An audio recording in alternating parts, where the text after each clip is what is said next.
Nah, dia nggak bilang tentang, tapi cuma nanti ada biayanya gitu. Tapi berapa? Nanti dulu. Yang penting ini nanti aku carikan dulu jaksanya biar anak ibu ini aman. Jadi dia mau carikan jaksa dulu nih. Itu bukan biaya rehab itu. Nah, itu biaya Markus. Markus benar.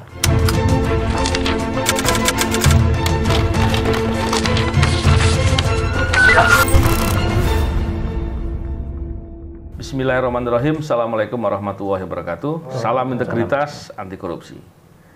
Alhamdulillah hari ini saya kedatangan tamu yang ingin membicarakan mengenai kasus yang sedang dihadapi, sekaligus masalah lain yang diduga dilakukan oleh penegak hukum. Kasusnya ini berhubungan dengan kasus narkoba. Kebetulan anaknya Ibu Sarilita, Ibu ya? Iya, Pak. Ibu Sari, apa kabar, Bu? Sehat ya, Bu ya? Sehat, alhamdulillah. Alhamdulillah. Dan Bang Tommy. Alhamdulillah. Bang Tommy, gimana kabarnya? Alhamdulillah sehat. Anaknya Ibu namanya Muhammad Rizky ya? Ricky Rinaldi. Ricky Rinaldi, ya. Jadi, bicara terkait dengan hal ini, tadi saya sudah cukup banyak bincang dan ingin cari tahu tentang pokok masalahnya.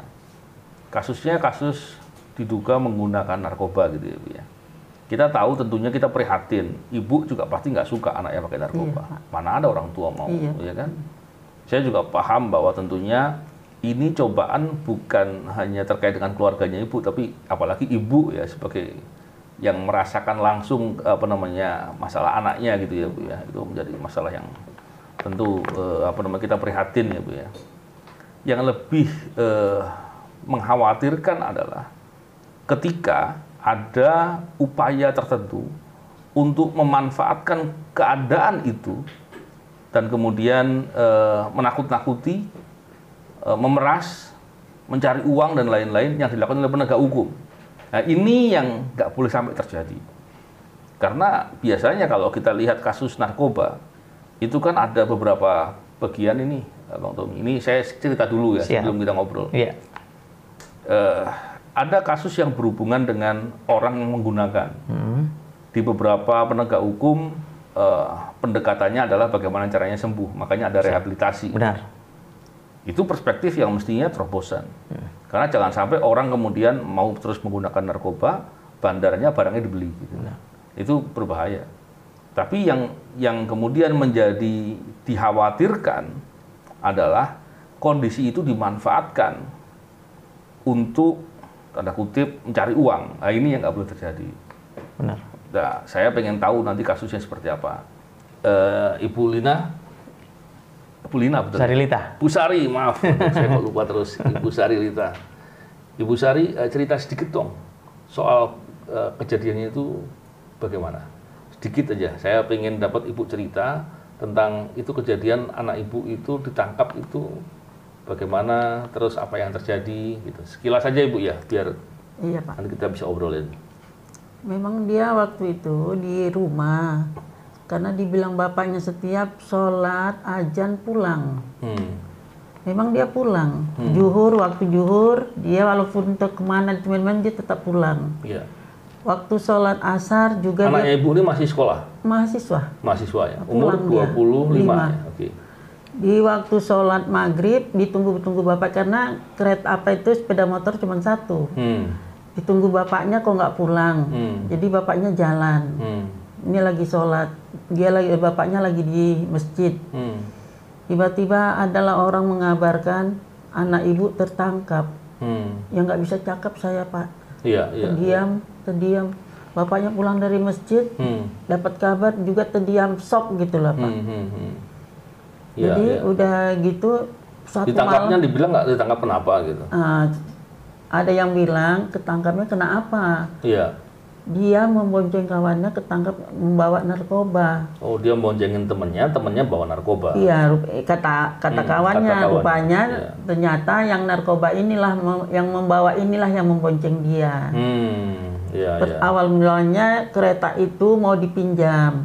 Cuman karena ada selalu pengancaman dari bapaknya, sepeda motor ini jangan dibawa sama siapa saja pun. Nggak dikasih. Nanti kalau ada apa-apa sanggup dia ganti kalau rusak. Jadi dibawanya ini, dibonceng kawannya lah dia. Nah, tiba-tiba biar agak lebih penjelasannya lebih utuh, saya minta Bang Tommy yang jelasin ya. Oh iya, boleh. Nanti kalau ada hal-hal yang sifatnya perlu dijelasin sama Ibu, saya tanya sama Ibu. Nah, Bang Tommy, mulai dari Bang Tommy dulu deh. Dari mulai mana yang penangkapannya? Ya, mulai dari kejadiannya itu apa sih? Terus masalahnya apa, dan kabarnya kan kita lihat kan ada beberapa di media sosial yang viral itu ya. Siap. Kenapa sih kok ada pembicaraan mengenai uang gitu? Siap. Jadi karena tadinya anak ibu ini tadi tertangkap polisi, kemudian dia mendatangi Polres Batubara Polres Batubara. Datangin ke Polres apa tetangganya dulu? Ke Polresnya dulu. Ke Polresnya dulu. Ke Polresnya dulu. Ketemu sama penyidiknya. Penyidiknya minta uang senilai awalnya 5 juta. Tapi terakhir untuk apa itu uang? Untuk ngamankan sepeda motor. Karena sepeda motor ini punya anak beliau. Kalau tidak diberikan, ini akan disita. Oh, jadi diamankan itu maksudnya biar sepeda motor itu nggak disita? Iya. Seperti lucu itu. Nah, minta uang 3 juta. Yang diberikan 3 juta. Kan? Diberikan sama ibu ya? Diberikan. Kemudian, setelah itu beberapa hari kemudian, si ibu teringat. Tetangganya rupanya ada polisi di situ. Berapa hari kemudian? Oh iya. Si ibu ini datanglah ke si oknum polisi tadi. Curhatlah menceritakan, Om, anakku ketangkap, aduh gimana lagi, nangis, kan gitu. Nah, datang si oknum ini bilang, udah nggak usah nangis, nggak usah ini, nanti aman, bisa kita bantu. Nah, jadi rehab. Nah, dia kan hanya pemakai, gitu. Tapi itu berbiaya. Biaya buat rehabnya? Nah, dia nggak bilang tapi cuma nanti ada biayanya, gitu. Tapi berapa? Nanti dulu. Yang penting ini nanti aku carikan dulu jaksanya biar anak ibu ini aman. Jadi dia mau carikan jaksa dulu nih. Itu bukan biaya rehab itu. Nah, itu biaya Markus. Markus benar. Jadi dicarikanlah beberapa hari kemudian di tanggal 30 Januari. Si Markusnya tadi menghubungi Ibu Sarilita dan anaknya ada namanya Riza. Hubungi, suruh mendatangi ke Kejari Batubara. Nah, dia bilang, sudah saya carikan jaksanya, datanglah ke Kejari situ, temuin jaksa namanya inisial EKT, temuin, sudah saya amankan, nanti bicaralah di sana, gitu. Nah, beliau ini kan yang tadi oknum tadi itu ya? Benar. Nah, beliau ini kan nggak ngerti nih, ngikut aja nih. Ikut, datanglah ke Kejari tadi, ketemulah sama si Ibu sebelumnya pernah nggak urusan dengan perkara di penegak hukum? Nggak pernah, Pak. Nggak pernah, jadi nggak tahu ya soal. Nggak tahu sama sekali. Waktu itu Ibu ada didampingi penasihat hukum nggak? Nggak pernah, nggak ada. Belum ada ya? Belum. Ya, oke, lanjut. Jadi ketemulah sama si oknum jaksa, dan ada honorer di situ, gitu. Nah, di situ ternyata mereka sudah tahu ceritanya ini. Dari si oknum polisi tadi. Nah, makanya langsung bilang, ya kita sudah tahu ceritanya. Nah, ini biayanya 100 juta. Langsung seperti itu. Kok gitu? Gitu. Jadi bukan biaya rehab itu ya? Tidak. Jadi 100 juta. Untuk... Kalau nanti uangnya tidak diberikan, anak ibu ini jadi pengedar. Yang seharusnya? Seharusnya kan pemakai. Pemakai. Ya, tapi dibikin pengedar. Pengedar. Itu disampaikan langsung gitu? Ya. Nah, itu disampaikan nggak sama ibu? Kalau pengedar hukumannya sekian gitu disampaikan nggak? Enggak. Tapi lebih berat itu. Iyalah. Disampaikan gitu. Nah, kemudian kena bingung. Si oknum jaksa tadi bilang, ya sudahlah, kita kurangi 80 juta net. Tapi langsung ditodong, bayar 30 juta langsung, semacam sebagai tanda jadi DP gitu. Sisanya nanti boleh dicicil. Bilang gitu Bu dia? Gitu. karena beliau juga kan bingung nih. Iya. Orang dia cuma diarahkan untuk datang ke situ, Iya. ternyata di situ ditodong. Kan bingung nih. Dengan menangis segala macam, Iya, iya. sedih, nggak punya uang, harus pulang dulu nih. Pulanglah ke rumah beliau. Iya, iya. Kan gitu. Nah, di situ beliau carilah uang. Dihutang-hutang lah sama orang lain, dapatlah dia. Setelah beberapa hari kemudian dapat uang, tapi cuma 20 juta. 20 juta. Nah, karena tadi diteleponin sama si oknum jaksa dan honornya, datang lagi lah ibu nih menemuin si oknum jaksa tadi. Jadi ibu diteleponin ya sama Iya, itu. Pak. Kan perkaranya masih di polisi. Nah, itu Ya itulah. anehnya di situ. Namanya saya nggak tahu, Pak. Iya, iya, iya. Dibawalah uang 20 juta. Waktu anaknya ibu diperiksa, itu dicarikan penasihat hukum nggak buat dampingi oleh dari penyidiknya? Nggak ada. Nggak disiapin juga. Nggak ada. Nggak ada. Jadi ibu nggak sempat tengok anaknya ibu ketika di penjara di kantor polisi. Udah ke jaksa, udah urusannya ke jaksa, diserahkan di Jumpang apa? Nggak, waktu di penjara ibu sempat nengok nggak? Nggak lihat, Pak. Nggak pernah nengok? Enggak. Datang sekali pas tanggal 13, penangkapan tanggal 12. Sehari setelah penangkapan Karena ada sempat surat ketemu. panggil, itu Ketemu. aja. Setelah itu nggak ketemu berapa lama? Enggak. Udah lama. 4 bulan dong. Oh gitu, nggak boleh nengok? Nggak boleh nengok atau ibu nggak tahu cara nengoknya? Ada surat kunjungannya katanya gitu. Nah, harus ada surat ini, jadi agak susah, Pak. Ya, terus gimana? Oke, setelah tadi 20 juta tadi diberikan, si oknum jaksa tadi kan bilang, sisanya kapan nih? Kan itu langsung nagih, kapan sisanya? Nantilah cari uang dulu, belum punya uang. Kebetulan kita masa-masa puasa itu. Iya, iya. Kita mau lebaran, cari uang ini kan kesulitan gitu. Iya, iya. Nah, ya sudah, tapi harus sebelum lebaran ya, harus selesai gitu kan. Nah, keluarlah dari situ. Keluar dari situ ternyata ditampung sama si oknum polisi tadi. Dia sudah menunggu di luar kantor jaksa tadi. Tanggap. Udah ketemu, udah. Nah, yang Gilen punya saya minta 10 juta. Alasannya untuk pecah berkas. Pecah berkas sama temennya ya? Temannya. Yang ya, seperkara tadi. Sama dengan ancaman kalau tidak diberikan akan jadi pengedar. Sama Ibu ancaman. tahu nggak maksudnya jadikan pengedar itu gimana? Katanya, Maksudnya? saya dengar-dengar kok pengedar itu menjual. Gitu, Pak. Oh, menjual. Terus lebih berat gitu hukumannya gitu. Iya. Terus gimana? Lanjut. Nah, si ibu kan nggak ada duit. Nantilah om, gitu kan. Pulanglah si ibu kan. Setelah itu, setelah memberikan 20 juta tadi, si oknum polisi tadi mintanya 10 juta. Kan nggak ada nih, pulang dulu. Nah, besoknya ditemuin ibu inilah ke oknum polisi tadi, tapi uangnya cuma ada 8 juta. 8 juta, ditemuinlah ke rumahnya. Dibawahlah uang 8 juta. Karena dari uang mana uangnya itu? Pinjam kemana itu, Bu? Pinjam, Pak. SK bapaknya saya apakan? digadaikan Gadaikan, demi anak. sekolahkan. Gitu. Iya, iya. Sampai THR terakhir itu, penyerahan yang terakhir itu, itulah saya dapat THR. THR mau lebaran. Saya ambil itu, saya serahkan. Itulah yang terakhir. Udah nggak ada lagi apa-apa. Iya, Sampai iya, terakhir dibilangnya nggak ada yang bisa dijual. Ditanya begitu? Iya. Saya bilang nggak ada, nggak mungkin rumah saya jual. Saya bilang. Udahlah, saya udah nggak sanggup lagi. Saya serahkan aja sama ini bapak ini. Iya, iya, iya, iya. Nah, terus kan itu kan ada rekaman tuh. Rekaman yang di situ diduga jaksa yang tadi yang terkait ya. Benar. Ada uang, saya kasih tambah 5, ya Bu ya. Itulah, ini lebih apapun kok belum bisa dicair, nggak sudah mau cuti. Biar lalu saya kasih, saya ngertikan buat apanya kan lunas. Ini adanya 5 juta saya kirim. Dan ada oknum jaksa dan oknum penyidiknya gitu ya. Itu ceritanya gimana? Yang cerita itu? Nah, tadi kan kena si ibu sudah kan 3 lubang nih.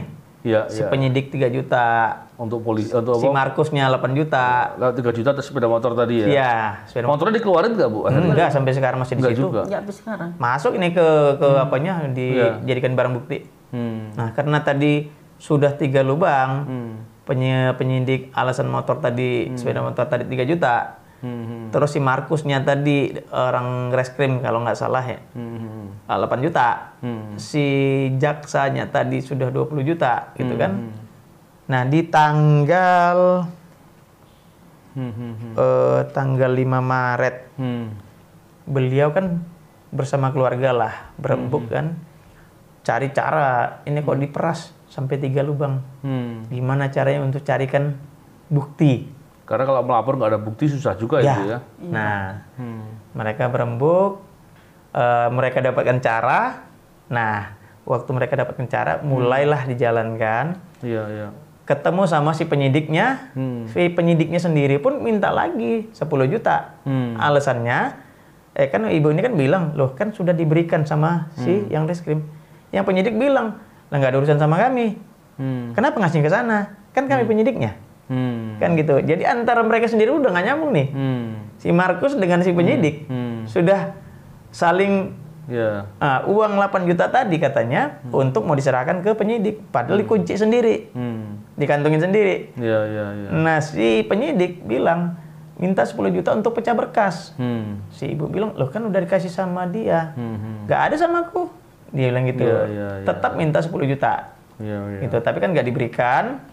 Nah, di pembicaraan itulah ada pembicaraan. Nah, di situ dikatakan itu atas perintah pimpinan. Gitu. Pimpinan itu maksudnya siapa dibilangnya? Nah, di situ kalau saya nggak salah ada disebutkan, kalau tidak salah disebutkan Kanit. Gitu. Iya. Nah, ini perilaku begini, ini perilaku yang sebetulnya kalau pimpinannya atasnya yang level tingginya tahu, pasti diberikan sanksi. Ibu kenapa nggak melapor begitu? Diminta begitu, ibu ngelapor sama atasnya. Contohnya kalau di Polres, lapor Kapolresnya gitu. Beliau kan nggak paham. Nggak paham ibu. Iya. Kadang-kadang emang susah juga, tapi kok tega-teganya gitu ya. Nah, orang awam kan nggak paham yang begitu-gitu. Taunya disuruh ini ikut, suruh ini ikut gitu. Kalau mungkin yang mengerti tentang hukum mungkin kan nggak seperti itu yang. Kan masyarakat kita kan lebih banyak yang awam. Nah, rekaman itu kan ada sekarang, dan rekaman itu ternyata terkonfirmasi dengan ada beberapa pembicaraan dan ada pemberian uang dan lain-lain. Selanjutnya kemudian dilaporkan nggak itu oknum jaksa dan oknum nah, di penyidik situ polisi? belum selesai di situ. Terus setelah itu kan beliau ini kan cari bukti, ya harus otentik nih gitu. Nah, itulah dia waktu berikan lagi uang ke si jaksa. Waktu 5 juta yang menerima honorernya itu ada rekaman. Menerima 5 juta. Kemudian tanggal 14 Maret kalau nggak salah, April ya. Itu 12 April. Beliau ngasihkan lagi uang 5 juta. Langsung diterima oleh si oknum jaksa. Itulah yang viral itu. Itulah viral itu. Nah, tapi di situ setelah terkumpullah barang bukti ini, gitu kan. Nah, entah kenapa lebih kurang besoknya, si oknum polisi yang nerima 8 juta sama si oknum jaksa, kayak mungkin feeling atau gimana kita juga nggak tahu. Udah nggak nyaman dia, malamnya didatanginnya beliau ini ke rumahnya, dikembalikan uangnya. Jadi yang datang oknum jaksa sama oknum polisi, masing-masing bawa uang. Oknum jaksa ngulangin uang 35 juta, si oknum polisi balikin 8 juta. Tapi yang 3 juta yang penyidik enggak, sampai sekarang nggak dibalikin. Gitu. Nah, tapi ada kata-kata, ini kita balikin dulu, tapi bulan depan kita kumpul lagi. Polisi jaksa kita kumpul lagi, tapi uangnya jangan dicicil lagi. Harus kontan, cash.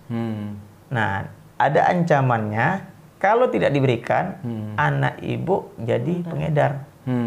Di situ penekanannya di situ. Itu waktu ngomong itu ada siapa, Bu? Bapaknya. Ada bapaknya ya. Habis buka habis berbuka puasa. Datang ke rumah itu nggak malu apa kayak gitu. Itulah saya pun. Karena kalau kita bicara penegakan hukum ya, penegakan hukum narkoba ini kan sebetulnya dua pendekatan ya.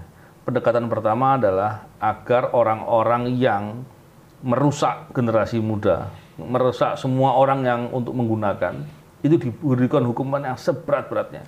Benar. Agar orang takut berbuat, ya kan. Yang kedua, tentunya dengan hukuman yang berat, ya, itu orang kapok. Gitu ya. Dan yang kedua, orang-orang yang terpengaruh, kadang-kadang kan namanya anak-anak ya, dia terpengaruh pakai narkoba, dan tentunya ketika sudah terlanjur seperti itu kan harus diberikan rehabilitasi agar dia nggak sampai kemudian kebawa terlalu jauh. Kalau kemudian dia dicampurkan terus diberikan kondisi-kondisi yang diperas dan lain-lain, begitu keluar cari uangnya jangan-jangan justru dia jadi benar-benar jadi pengedar. Iya, karena cari uang sekalian, karena terlanjur keluar uang banyak dipakai di proses penegak hukum. Ini yang memprihatinkan atau menyakitkannya di situ gitu. Jadi, terus sekarang sudah lapor kemana itu?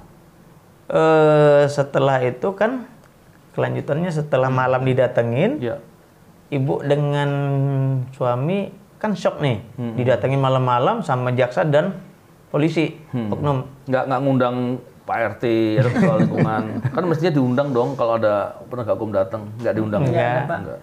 Kena shock tadi itu malam Sabtu kalau saya nggak salah, hari Sabtunya besoknya datang ke kantor saya, minta pendampingan hukum.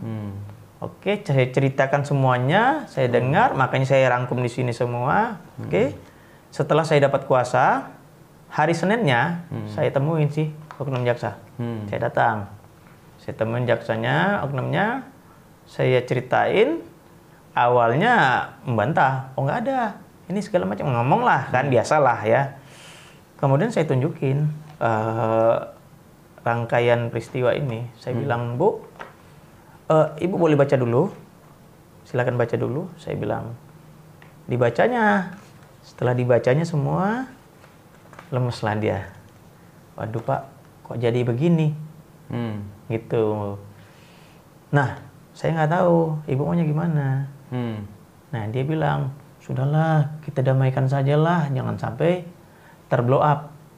Gitu. Nah, ada penekanan juga. Kalau tidak mau berdamai, saya tuntut nanti ibu itu. Ancamannya. Gitu. Saya tuntut nanti.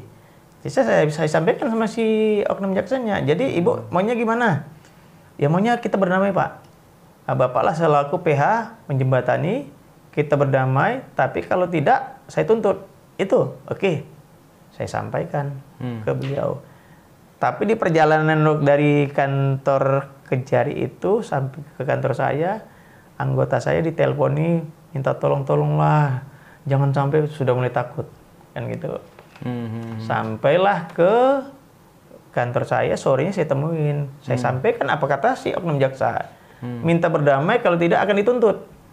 Beliau dan keluarga tidak mau terima. Lanjut, ya, oke kita lanjutkan, gitu kan?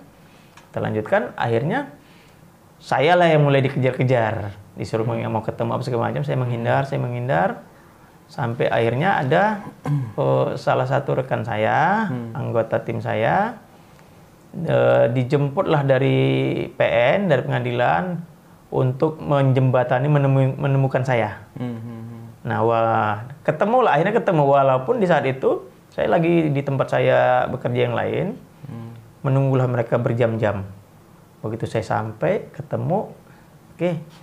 Awalnya saya bilang sama dia, ibu mau apa? Tolonglah Pak, damailah Pak, gini-gini. Saya bilang, ibu udah lihat belum rekaman aslinya? Belum. Lihat aja lah dulu, saya tunjukin. Coba ibu tonton dulu ini. Langsung lemas dia. Pak, jangan sampai kayak gini, matilah saya. Bantulah saya, nyawa saya ini nih. Begitu. Saya bilang, posisi saya selaku PH, saya menyampaikan kemauan klien saya. Selama itu di dalam koridor undang-undang, saya akan siap. Nah, kalau ibu mau apa, saya sampaikan ke klien saya. Tapi memutus saya tidak bisa. Saya bilang, nah kalau misalkan klien saya mau berdamai, silakan. Tapi kalau tidak bisa dipaksa. Saya bilang, cobalah Pak, tolonglah bantu segala macam gitu. Ya, inilah yang begini-beginilah itu namanya korupsi di penegak hukum. Kalau sampai begini yang terjadi, mau jadi apa gitu? Ini kerusakannya kan semakin parah. Di satu sisi, mohon maaf, mungkin anaknya ibu memang ada perbuatan salah. Gitu. Perbuatan salahnya itu pidana. Nah, dan tentunya pendekatan pidana itu bukan berarti harus dalam konteks hukum pidana kan tidak hanya dengan pembalasan. Benar. Tapi pendekatannya adalah bagaimana tujuan hukum itu tercapai. Benar. Dan kaitan untuk kepentingan negara di sini tentunya bukan hanya dihukum. Kalau emang ada masalahnya, diperbaiki. Dalam hal ini direhabilitasi. Selain dari dihukum dan direhabilitasi kan tentunya penegak hukum yang lebih tahu ya. Tapi kalau kemudian justru terjadinya seperti ini, kita miris dan prihatin. Jangan-jangan praktek seperti ini banyak gitu. Makanya saya mendukung yang begini-begini, laporkan ke pimpinannya. Kenapa? Saya yakin kok di kejaksaan sana, pimpinannya pasti marah dengan perbuatan begini. Mereka pasti nggak suka dengan perbuatan anak buahnya lah gitu ya, yang justru malah berlaku korup dan mengkhianati kepentingan negara. Begitu juga dengan di kepolisian tentunya. Kalau ada praktek-praktek begini, ini kan praktek yang betul-betul mencederai dan merusak citra institusi. Dan ini memalukan sekali. Makanya mesti harus dilaporkan yang begitu-begitu. Nah sekarang pelaporannya sampai di mana? Pelaporannya yang ke kejaksaannya sudah kita laporkan ke Kejati pengawasan.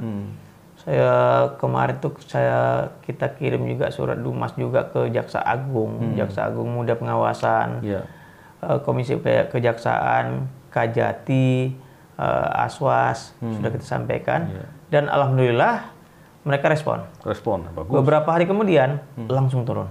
Bagus. Gitu. Alhamdulillah. Karena gini, kepentingan kita ini kan bukan sekedar satu kasus, dua kasus ya. Kita melihat kepentingan yang jauh lebih luas. Kita berharap penegak hukum yang diberikan laporan ini segera merespon agar kepentingan hukum dan kepentingan institusi penegak hukum terlindungi. Benar. Jangan sampai oknum-oknum tertentu malah merusak institusi. Ini kan yang kita perlu prihatin. Benar. Sehingga pelaporan itu benar. Jangan sampai kemudian justru malah membiarkan dan terus kemudian oknum-oknum berbuat lagi di tempat yang lain. Itu yang bahaya. Makanya di situ kan saya tekankan, kita sayang kepolisian, kita sayang kejaksaan. Betul. Yang kita saya nggak mau nih oknumnya akan mencoreng institusinya. Dan ini kebangetan gitu. Kebangetan. Gitu. Nah, saya khawatir yang tadi saya ceritakan tadi, khawatir kemudian orang yang mungkin, saya nggak sedang bicara pokok kasusnya ya, orang yang mungkin posisinya adalah pengguna, mungkin ya, terus kemudian karena kondisi tertentu diperas, terus kemudian dia harus keluar uang yang jumlahnya banyak. Karena jumlah uang itu ternyata dia harus pinjam, dia harus dia berpikir bagaimana cara mengembalikannya, jadi pengedar beneran. Benar, bisa jadi. Ini yang bahaya. Iya. Gitu. Makanya saya di situ saya selaku penasihat hukumnya saya tekankan kalau memang anak beliau salah sebagai pemakai silakan kita rehab, kita perbaiki, tapi jangan gara-gara nggak ada uang jadikan pengedar. Besok lusa dia bisa benar-benar jadi pengedar.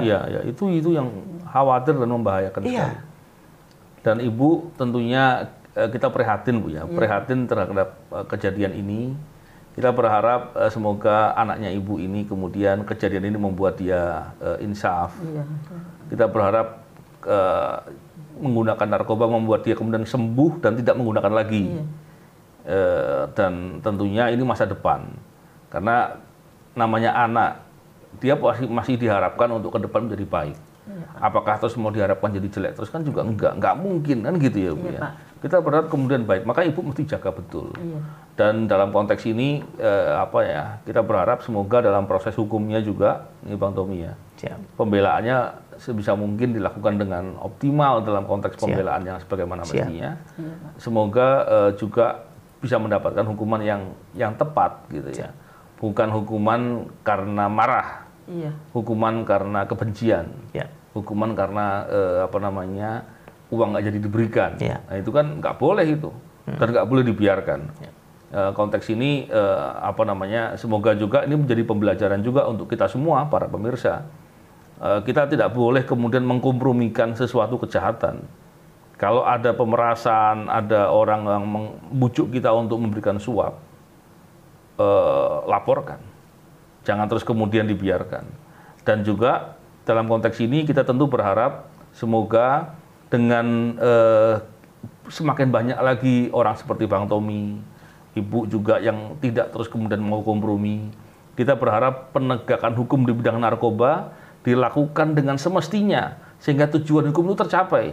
Memberikan hukuman yang berat kepada para bandar, orang-orang yang merusak generasi bangsa ini. Begitu juga bisa melindungi anak-anak muda terutama ya, yang menjadi korban dari pergaulan menggunakan narkoba dan lain-lain. Dan kita berharap semoga ini menjadi contoh lah, jangan lagi lah ada penegak hukum yang masih berani berbuat begitu. Ya. Kebangetan dan ya. Dan saya kemarin sudah cukup-cukup juga saya diintervensi, diintimidasi, diancam mau bunuh. Saya ketawa aja. Saya juga sudah sempat disuap kemarin. Saya tolak. Saya bilang saya punya integritas, saya punya idealisme sendiri. Betul. Saya tidak bisa disuap-suap seperti ini, saya bilang. Makanya mereka bingung, mereka sampai ada kata-kata, ini orang makannya apa ya? Kok dia apa-apain nggak mempan gitu. Iya. Gitu. Saya bilang, saya sampai per detik ini, saya tidak makan, sebelum makan di kepengacaraan. Saya makan di tempat lain. Nah di sini, pengabdian saya membela orang yang butuh bantuan saya. Betul. Dan saya punya integritas di sini. Tidak ada yang bisa menggoyahkan saya. Saya bilang, tidak ada yang bisa mengintervensi, tidak ada yang bisa menggoyang saya. Makanya mereka ada yang coba ancam, siapa namanya, orangnya di mana, dia lagi di mana, segala macam. Sudah. Iya. Saya nggak peduli. Makanya saya bilang di situ, yang saya takutkan dalam hidup ini cuma dua. Pertama, orang tua saya. Yang kedua, Tuhan saya punya Allah, saya bilang. Kebetulan orang tua saya dua-duanya sudah meninggal, jadi sekarang yang saya takutkan cuma Allah, cuma Tuhan saya. Jadi manusia saya nggak takut. Jadi percuma kalian coba ini ke saya, makanya gitu. Luar biasa, memang mesti banyak lah advokat-advokat seperti Bang Tommy. Amin. Dan memang inilah jalan untuk memperjuangkan kebaikan. Amin. Bang Tommy. Semoga Bang Tommy mendapatkan kebaikan juga. Amin. Dan Ibu, sekali lagi Ibu, saya prihatin dengan kejadian ini. Semoga Ibu sabar. Ibu tetap harus support anak Ibu. Iya, Pak. Ibu harus support anak Ibu. Seperti apapun dia anak Ibu. Iya. Kalaupun dia berbuat salah, hukum telah mengatur tentang bagaimana tata cara penghukuman. Iya. Dan setelah itu semoga dia menjadi baik. Iya, Pak. Dan percayalah Ibu, doanya Ibu itu penting. Ya. Semoga upaya Ibu dalam mencari keadilan ini dibantu Bang Tommy bisa mendapatkan yang terbaik. Dan orang-orang yang berbuat masalah tadi diberikan hukuman yang serius. Nggak boleh dianggap sepele itu. Dan sekali lagi terima kasih ya. Ini semoga bincang kita ini bisa menjadikan inspirasi. Kalau ada yang mengalami situasi seperti ini, jangan diam, lawan. Nggak boleh dibiarkan. Nah. Penegak hukum yang berbuat korup, seperti apapun adalah dia orang yang berbuat korupsi, berbuat kejahatan. Jangan kemudian justru malah dibalik. Ya, saya kira itu. Terima kasih sekali Ibu dan Bang Tommy. Siap. Semoga sehat-sehat dan semoga hal-hal yang saya sampaikan tadi bisa terjadi ya. Iya. Terima kasih. Salam integritas, anti korupsi. Assalamualaikum warahmatullahi wabarakatuh.